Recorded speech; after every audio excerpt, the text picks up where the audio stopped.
আচ্ছা বলো তো, ভেটকি পাতুরি তোমাদের কাদের কাদের ভালো লাগে?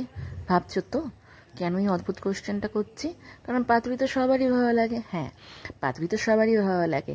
আর যদি সেটা হয় পুকুর থেকে ফ্রেশ ধরা মাছের, তাহলে তো আর কথাই নেই।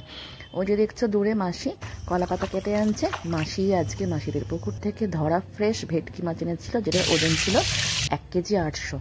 তারপরে সেটার জন্য আমি বানিয়ে নিয়েছিলাম কিছু পেস্ট, যেমন নরম নারকেলের পেস্ট, তারপরে পোস্ত, চারমগজ, কাঁচা লঙ্কার পেস্ট, আর একটু সাদা সর্ষে, কালো সর্ষে নুন দিয়ে বেটে রেখেছিলাম।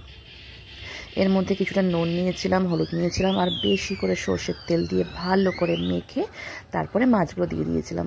আচ্ছা হ্যাঁ, মাছে কিন্তু নুন, হলুদ, একটু পাতিলেবুর রসও দিয়ে দিয়েছিলাম। এই ফ্রেশ মাছে পাতিলেবুর রসটা দিলে ফ্লেভারটা কিন্তু খুবই ভালো আসবে। তারপরে ম্যারিনেট করে রেখে দিয়েছিলাম প্রায় 2 ঘন্টা মতো। এর থেকে কম সময় রাখলেও হবে।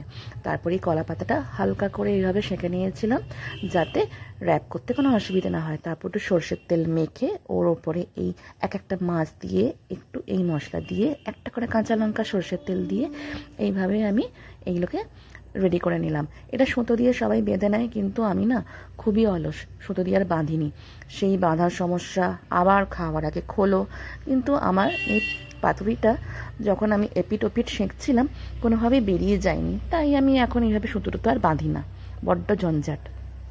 দেখো যখন এভাবে উল্টাচ্ছি কিছুই কিন্তু বেরিয়ে যায়নি।